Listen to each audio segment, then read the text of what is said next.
Hello everyone and welcome back to part 2 of the budgeting series. In part 1, I gave you guys a guide on how you can categorize your expenses, and you can download that budget categorization guide. The link is in the description below. It's a nice, easy step-by-step so that it makes the budget categorization process easier. However, once you understand kind of like your categorizations, you need to perform what we call an expense audit. An expense audit is a look at past expenses. In order for you to set up a really good budget, you need to kind of understand where do you stand currently in your spending. If you do not have an online software like Simplify, we have a video on that shows you step by step how to use that training. That's going to be part 3, and we will also eventually link it somewhere here. In part 3, we are going to be taking you step by step on how you can use that Simplify software to make this whole process easier. But if you're like Nandy, I am not a budgeting software type of girl, and you would rather do it in Excel, this is how you do it with the budgeting with an expense audit. An expense audit takes you step by step where you download the transaction in your Excel file and then you categorize each one of the transaction. I am now going to switch over to the screen share where I would take you step by step on how you can perform your expense audit.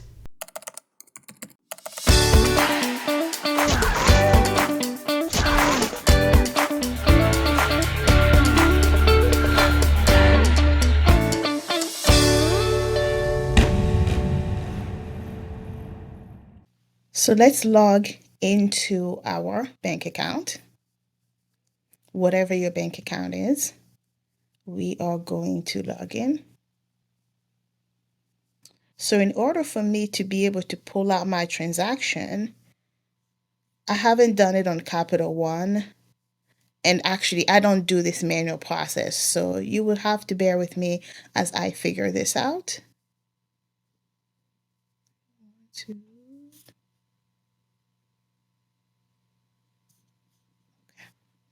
So under transactions, all transactions, payment activity, all transactions, click on all transactions.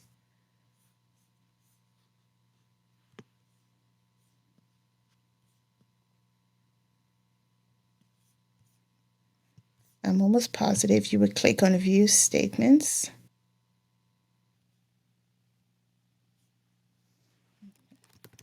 How to export transactions from Capital One. You see, this thing is noisy. I don't know how to do it. So log into your account, navigate to the account you want to export transaction for, select the option to download transactions. I want to download transactions. Select the file type. We want it to be a CSV file.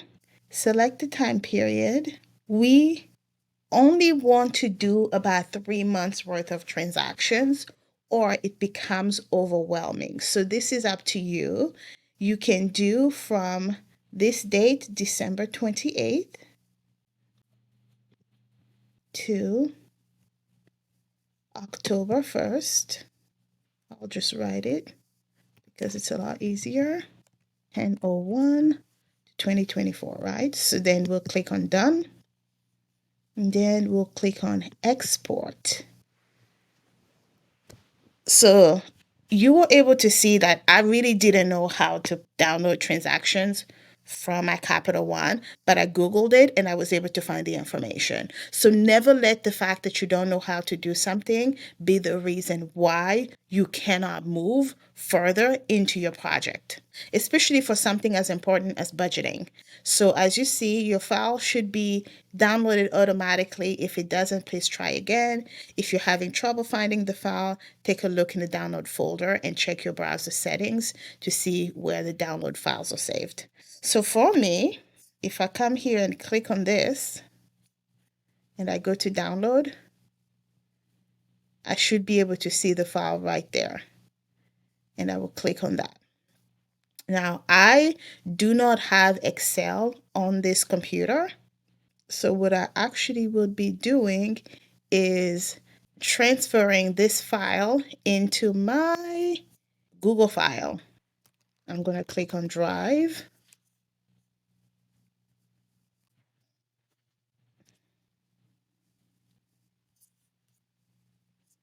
And if dragging and dropping doesn't work, because sometimes it doesn't, we'll just upload the file. Okay. By just right-clicking on an empty space, I can upload a file. That's what works for me. Go back to my download, click on downloadable file. Now it has been uploaded. So now I'm going to open it with Google Sheets. So as you can see, here are all of my transactions for the past 3 months. It's sorted by date, the earliest date to the latest date, posted date, card number.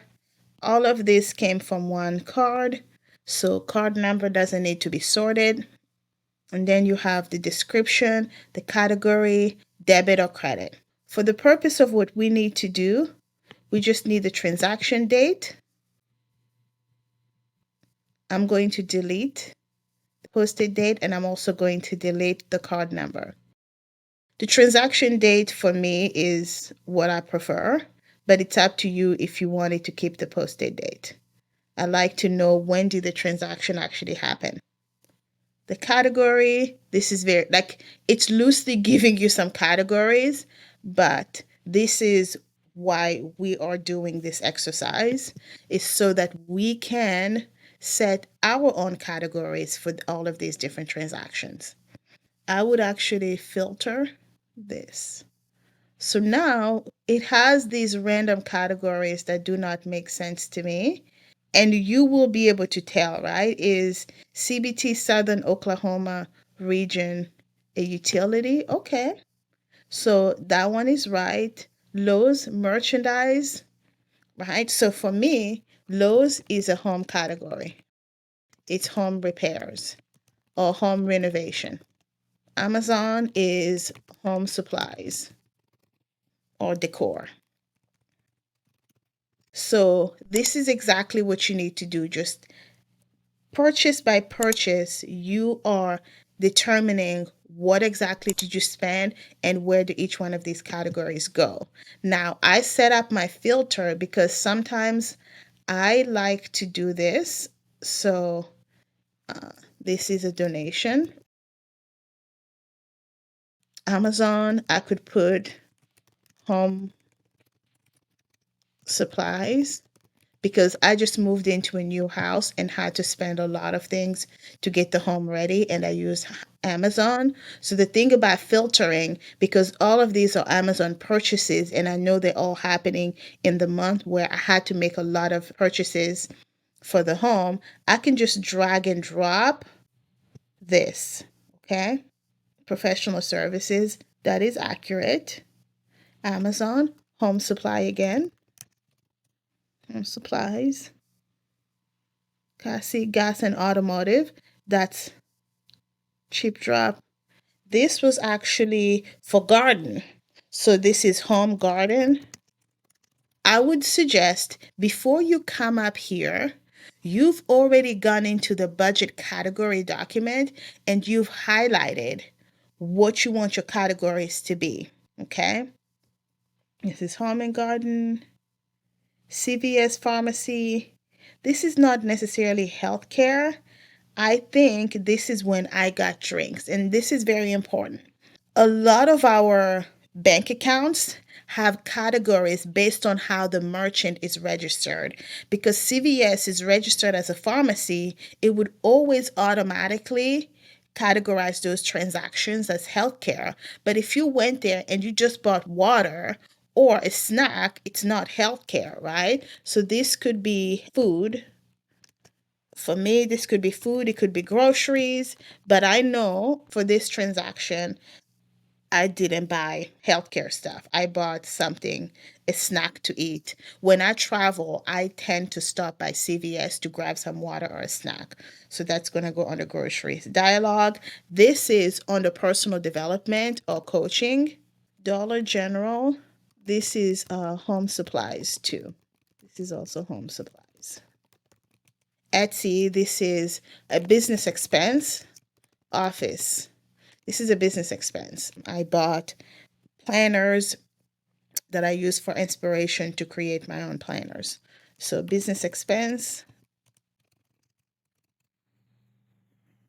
This is not internet. This is actually an application for home.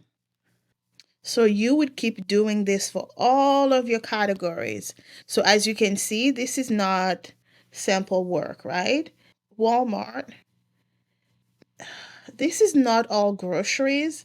So when it comes to Walmart, I always find this to be, I ended up having my own Walmart only category because it's hard for me to parse out the expenses that of, oh, this was for eat for home, this was for eating out, this was from, I just have a Walmart category. So Walmart becomes its own big category. And this right here is a subscription because that's the subscription. Lowe's is home renovation because we are in the middle of renovating my parents' rental right now and I'm helping support. Quicken, this is also a business expense. Rently, this is home. Okay. Oh yeah, so this is expenses for the farm. So I'm also going to put that on home. Farm. Oh, Uber One. This is a subscription. But because of my credit card, I get my money back on that. You see how it's a lot easier if you're going to use the Excel method, make sure you sort your expenses by description because it will make it so much faster for you to categorize all of your expenses. So I am done categorizing everything. So now that I'm done categorizing these expenses, I am now going to add up how much I spent. I wish I was an Excel wizard, but an Excel wizard I'm not. This is why I tend to use softwares to do this for me. So you have airfare. So now you have to add up each budget category so that you can see where your money is going. Okay? And you guys, this is why I keep repeating, please use softwares because business expense. So for those of you guys who don't want to deal with softwares because you don't want to be connected online, this is what you have to go through. And once you've added all of this up, you would have clarity on where all of your money is going, right? So we just keep adding this up. And once all of this is added up, you would have a clearer picture of where all of your expenses are.